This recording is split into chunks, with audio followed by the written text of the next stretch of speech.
Assalamualaikum teman, balik lagi di channel Agribis Putra, channel ternak, channel bebek dan entok tentunya.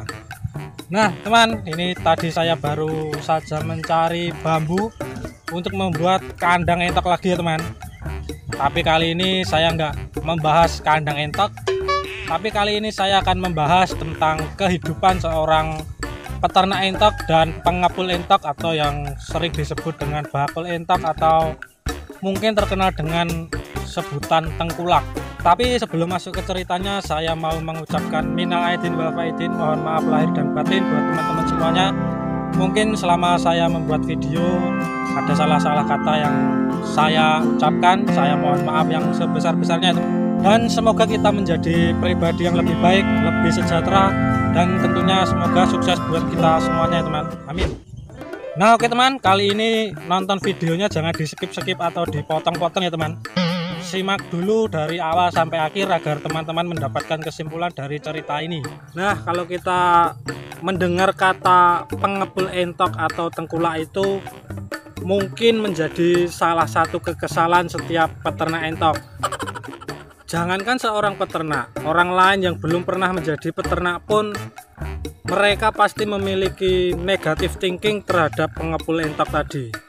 Pasti itu mereka selalu mikir, pengepul itu enak, kerjaannya santai, duitnya banyak, kerjaannya sedikit, duitnya banyak, tinggal ngambil entok dari sini, oper ke sini, untungnya udah lipat. Nah kita sebagai peternak, kita yang ngurusi, kita yang kasih makan, kita yang pelihara siang, pagi, sore, jangan sampai mati. Pengepul nggak tahu yang begituan teman. Pengepul itu maunya cuma terima beres. Misalnya, halo bang, ini udah siap panen. Oke siap OTW. Nah, itik. Pengepul itu datang, ngambil dari kandang ini, oper ke sini, untungnya udah lipat. Nah itu tadi pemikiran seorang peternak ke pengepul.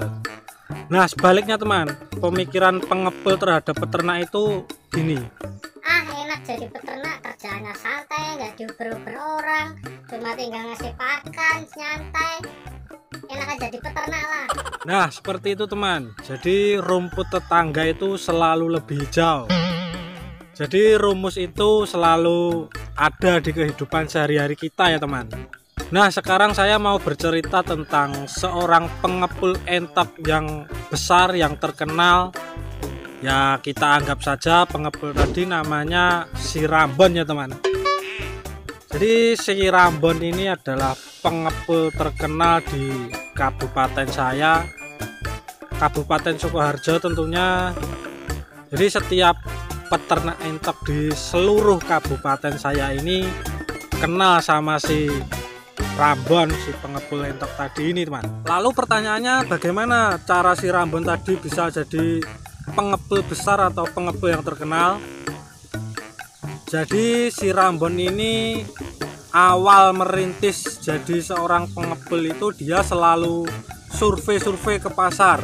Dia selalu berambisi menguasai setiap pasar yang ada di kabupaten saya. Caranya gimana? Caranya ya Rambon tadi datang langsung ke pasar. Dia tanya ke pedagang-pedagang entok yang ada di pasar. Misalnya seperti ini, Om harga entok di pasaran berapa? Terus pedagangnya menjawab 30.000 mas. Terus si Rambon tadi bilang ke pedagangnya gini teman, bagaimana kalau ngambil dari tempat saya aja? Tempat saya cuma 28.000, lebih murah 2.000 kan? Oh, no. Pedagang mana teman? Pedagang mana yang nggak mau harga belinya itu yang lebih murah? Pasti di setiap pedagang itu langsung lari ke tempat si Rambon tadi ya teman. Jadi satu persatu pedagang entok yang ada di pasar itu mulai ngambil ke tempatnya si Rambon tadi, soalnya lebih murah 2.000. Nah cara-cara seperti itu yang dilakukan sama si Rambon tadi. Jadi nggak cuma di dalam satu pasar ya teman, setiap pasar yang ada di kabupaten saya itu dikelilingi oleh si Rambon tadi. Dan dalam waktu yang sekejap, dalam waktu yang nggak lama, si Rambon tadi mulai menjadi pengepul besar, banyak pesanan, banyak pelanggan-pelanggan baru yang berdatangan. Dalam waktu yang singkat, si Rambon tadi menjadi pengepul entok yang terkenal. Di kehidupan rumah atau di lingkungan sekitar rumah itu juga berubah, teman. Dari Rambon yang bukan siapa-siapa, Rambon yang bukan terkenal, Rambon yang mungkin disepelekan orang lain, sekarang berubah menjadi orang yang besar, orang yang disegani di masyarakat. Intinya dalam waktu yang sekejap, Rambon tadi menjadi orang yang besar.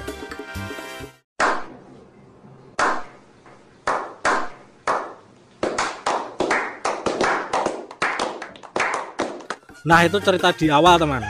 Terus kelanjutan ceritanya bagaimana? Apa yang didapat oleh si Rambon tadi?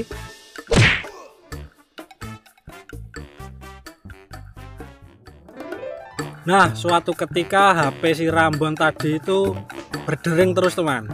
Jadi itu banyak banget yang telepon ke dia seperti ini. Halo bang, pesanan entaknya kemana ini kok belum sampai? Terus yang sana lagi telepon, halo bang, jatah entok saya kok dikurangin dari awal sekian kok sekarang jadi sekian. mulailah pusing kepala si Rambon tadi, teman. Karena apa? Karena Rambon tadi terlalu banyak menguasai pedagang-pedagang di setiap pasar. Jadi si Rambon tadi mulai kewalahan, teman. Pakai anak buah pun, anak buah itu nggak bisa mengatasinya, teman. Karena si Rambon itu pinter dia nggak mau anak buah itu tahu harga ngambil dari sini sekian terus dijual ke pasar sekian. Anak buah nggak boleh tahu, teman. Soalnya kenapa? Kalau anak buah sampai tahu dari sini sekian ke pasar sekian, pasti kan anak buah itu suatu saat pilih jalan sendiri kan. Jadi si Rambon tadi nggak mau anak buahnya tahu masalah harga. Terpaksa si Rambon tadi harus terjun langsung ke situ tadi ya, teman. Pagi bangun tidur dia udah mikir, nyari barang kemana lagi nih.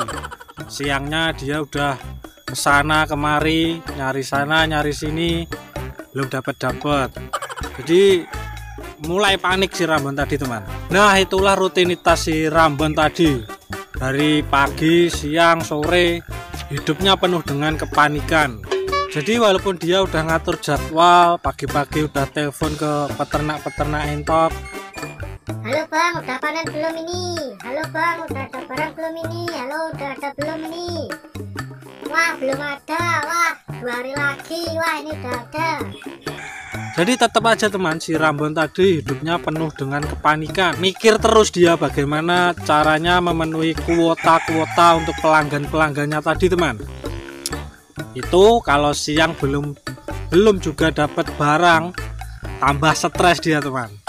Akhirnya Rambon tadi hidupnya kebanyakan di jalannya daripada di rumahnya. Dia muter-muter nyari barang sini kirim ke pasar, nyari dari kandang sini kirim ke pasar. Akhirnya hidup Rambon tadi mulai berantakan. Banyak duit, banyak harta, tapi dia tidak bisa menikmati hidup. Contohnya istrinya telepon, halo pak, kita pergi ke hajatan yuk. Ini kampung sebelah ada hajatan. terus si Rambon tadi menjawab, waduh mah nggak bisa, ini lagi mau ngirim entok ke pasar. Akhirnya waktu buat istrinya pun berkurang. Lalu buat anaknya juga, teman, sama, ada telepon. Ya, antarin pergi ke mall yuk, beli buku. Dia jawab, waduh ayah nggak bisa, ini masih nyari dagangan di kandang entok, terus nanti masih sibuk ngirim ke pasar. Kapan-kapan aja ya nak. Waktu buat anak dan keluarganya pun sudah mulai hilang. Sampai tetangganya ada hajatan pun si Rambon tadi nggak bisa datang. Waduh, kalau ikut yasinan nanti pelanggan saya marah, belum dapat dagangan. Nyari dagangan aja lah, terus langsung kirim ke pasar-pasar. Nah, mulai berantakan tuh hidup si Rambon tadi. Waktu buat keluarga hilang, waktu sosial buat tetangga juga hilang. Itu pun kalau barang atau panenan entok lagi gampang. Nah, kalau lagi musim langka, tapi nggak cuma entok aja ya, teman. Itu ada ayam, bebek, cabai, bawang, atau apa aja lah, pasti ada saat-saat atau musim langkanya. Nah kalau udah kayak gitu, Rambon tadi mau nyari kemana lagi? Nyari ke sana nggak ada, nyari ke sini nggak ada, HP bunyi terus, sampai bahasa-bahasa binatang pun mulai bermunculan di kuping si Rambon tadi, teman. Akhirnya suatu ketika si Rambon tadi mulai berpikir, apa iya ya hidup gini-gini aja, tiap hari dikejar-kejar orang, tiap hari diperbudak duit, kayaknya jadi peternak enak lah. Nah akhirnya si Rambon tadi nyerah, teman. Dia nyerah sebagai pengepul entok. Dia udah nggak kuat jadi pengepul entok, teman. Dan suatu saat dia beralih profesi, banting setir dari pengepul terkenal, dia menjadi seorang peternak entok. Setelah jadi peternak entok, dia mulai menemukan kebahagiaan hidup, teman. Yang biasanya pagi-pagi bangun tidur dia pusing nyari barang dagangan, sekarang dia cuma ngasih pakan ternaknya, santai. Waktu buat keluarga ada, waktu buat tetangga ada, waktu buat anak-anak juga oke. Pokoknya peternak lebih damai, lebih untung kemana-mana. Kerjaannya santai, nggak diuber-uber orang. Peternak hanya fokus bagaimana ternaknya itu lancar, cepat besar, dan cepat panen. Dan peternak itu lebih untung daripada pengepul. Kok bisa? Saya kasih contoh. Pengepul itu biasanya ngambil dari peternak dengan harga yang lebih murah, katakanlah 25.000. Terus dia jual ke tempat lain dengan harga yang pastinya lebih mahal, ya katakanlah tadi ngambilnya 25, sekarang dijual 28.000. Jadi pengepul tadi ambil keuntungan 3.000. Tapi belum bensinnya, belum mikirnya, belum waktunya. Itu semuanya bisa diterawang kalau pengepul. Nah, kalau peternak itu bisa ngambil keuntungan yang lebih. Contoh, kita ternak entok 100 ekor. 100 ekor itu memerlukan pakan konsentrat 200 kilo dengan harga 1 juta. Misalnya ya teman, ini misalnya 100 ekor perlu biaya pakan konsentrat seharga 1 juta. Begitu konsentrat tadi kita ganti dengan pakan alternatif lain, misalnya keong sawah, cacing, atau azola, atau pakan alternatif lainnya, tentunya biaya konsentrat yang tadinya 1 juta itu bisa kita tekan lebih murah, ya katakanlah cuma 700.000. Jadi dari 1 juta ke 700.000 kita sudah ngambil keuntungan 300.000. Jadi sebenarnya keuntungan peternak itu lebih besar daripada keuntungan si pengepul tadi. Kalau peternaknya itu cerdas, mau berinovatif, mau sedikit lebih capek, ya tentunya kita harus pintar-pintar mengolah pakan agar pakan yang tadinya harusnya 1 juta bisa kita tekan menjadi cuma 700.000. Kita akan mendapatkan keuntungan yang lebih di awal. Nah itu tadi cerita dari si Rambon, si pengepul terkenal yang beralih menjadi peternak entok. Nah dari cerita tadi, kesimpulan yang mau saya sampaikan ke teman-teman adalah dimanapun posisi kita berada saat ini, kita itu selalu melihat posisi orang lain itu lebih enak. Jadi rumput tetangga itu lebih hijau itu benar adanya, teman.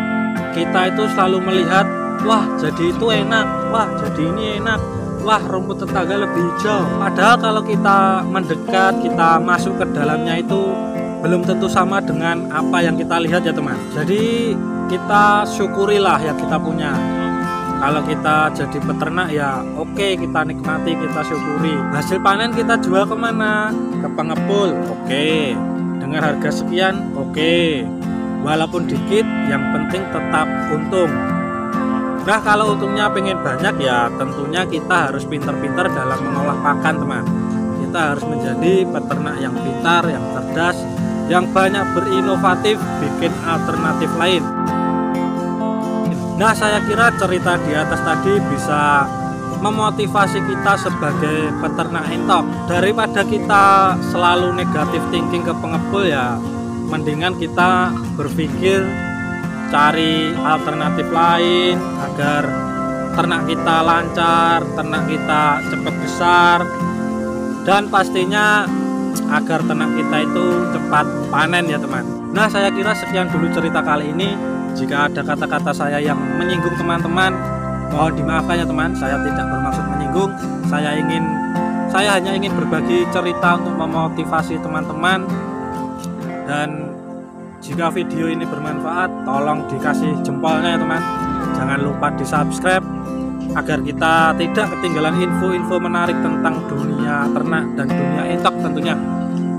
Mungkin di video selanjutnya saya akan membahas keuntungan ternak entok dengan indukan 25. Jadi buat teman-teman yang belum subscribe channel ini, segeralah subscribe channel ini sebelum subscribe itu dilarang.